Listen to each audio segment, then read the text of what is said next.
Good evening. This is IBA News broadcasting from Jerusalem. We open in Haiti and the continued devastation wreaking the island nation in the aftermath of last week's earthquake. IBA's Ellie Wogelenter has been following the story. Ellie, tell me, what are the latest developments in Haiti? Yes, Aaron. Haiti is continuing its efforts on three fronts: rescue, recovery, and relief. Rescue teams are still desperately searching, and beneath a few ruins, there are still some faint signs of life. Thus far, 71 survivors have been pulled from the remains of crushed buildings. But the priority now is shifting to relief for those left alive.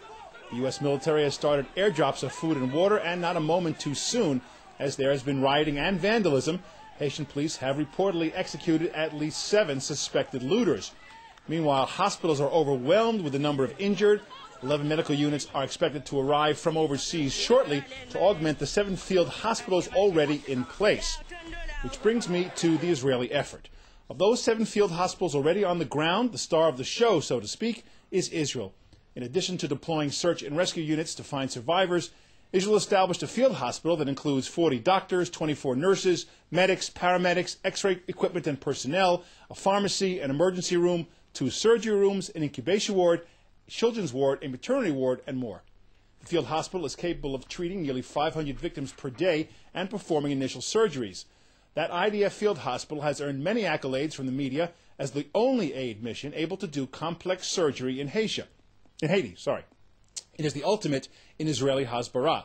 What you're about to see is a CNN story that aired yesterday and which has gone viral on the internet. Take a look. They're desperately looking for a place to get this young man to have surgery because he needs much more than what they can do here. So we lent Dr. Poust our satellite phone so that he could try to call some people. He's calling anyone he can think of to get to a more sophisticated hospital. If you don't get him to a better hospital tonight, what's going to happen to him? He would die. Families are obviously going to be upset. They've been sitting here with their loved ones who they were so excited to see alive, only now to watch them die a slow, painful death from their rotting flesh because the infections are out of control and they need surgery. I've been here since Thursday. No one except the Israeli hospital has taken any of our patients. I'm just amazed. I'm just amazed at what's here. This is like another world compared to the other hospital. Imaging department. I mean, imaging. My God, they have machines here. They have actual operating rooms, and it's just amazing. What's the machine? It's a respiratory machine. It's a ventilator? Ventilator and monitor.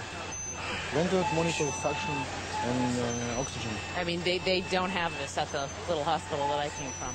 So the Israelis have set up a field hospital. Has the American government set up a field hospital? Currently, not yet. The Israelis came from the other side of the world. Mm-hmm. It's a frustrating thing that I really can't explain. Yeah, I said it's something that makes you almost embarrassed to be an American. The situation is beyond desperate at this point. The disaster was the quake, but this is the disaster that's following in its wake. And these patients were so thankful to have lived through the quake, and now they're slowly dying in these hospitals. We're desperate. Returning now to the situation in Haiti with IBA's Ellie Wogelenter. Ellie, tell me, how much media coverage have Israeli efforts in Haiti received? Yes, Aaron. Well, before we showed the CNN report praising Israel's IDF field hospital, we have another report now as an example of the good publicity Israel's been getting. This one from Sky News. You may have seen some of this footage already about Israel pulling someone from the rubble and a baby being born. Let's watch. An Israeli team hunts for signs of life after the earthquake. It's actually a whole beam, a concrete beam 60 centimeter deep. We managed to penetrate inside. We touched him, we communicate with him, we even have his cell phone working. In a collapsed tax office, they found a man alive, but trapped in a concrete tomb. The Israelis must burrow into the collapsed building to reach him. No rescue is easy, but this one is particularly difficult. The man is trapped deep inside this building. As you can see, the floors have pancaked on top of him, and he's pinned down on a number of places on his body. The team are talking to him, but he's been without food or water for almost 4 days now, and the priority is trying to get into the space there through that hole and get an intravenous drip into him to keep him conscious while they continue trying to rescue him.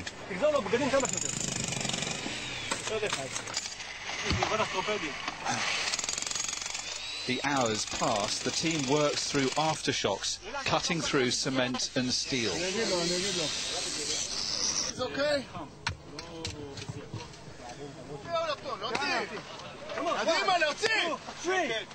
Then, as dusk comes, the man is pulled free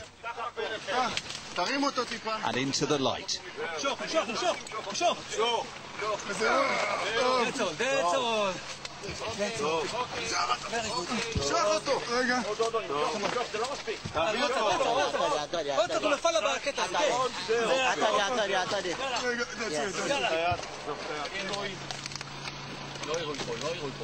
He has minor fractures, but otherwise is okay.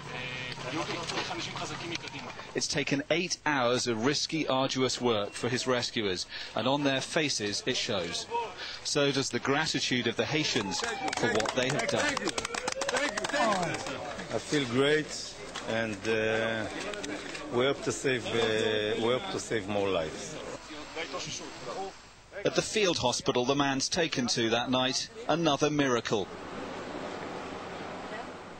After midnight, and after another aftershock, a baby boy is born. By morning, mother and child are doing well. The baby's been named after one of the many countries who've come to help his people. Dominic Waghorn, Sky News, Port-au-Prince, Haiti. I want to add now that there have been 3 deliveries of babies by Israeli doctors in the field hospital. But I wanted to say that these media reports are being passed around the internet, and for Jews around the world, it's the feel-good story of the year. Everyone's used to hearing the worst attacks being leveled against Israel, and here we have nothing but praise being showered on Israel. Many bloggers are also talking about this, and here's one sarcastic posting. The blogger writes, "The international agencies that condemn Israel for its, quote, disproportionate response when it is attacked are not mentioning Israel's disproportionate response to human suffering. The U.S. has pledged $100 million and sent supplies and personnel. The U.K. pledged $10 million and sent 64 firemen and 8 volunteers. China, a country with a population of 1.3 billion people, compared with Israel's 7.5 million, sent 50 rescuers and 7 journalists. The 25 Arab League nations sent nothing." So overall, the Jewish community and the State of Israel has a lot to be proud of in this effort to help Haiti recover from its devastating earthquake. Aaron? Okay, Ellie, thanks very much for that update.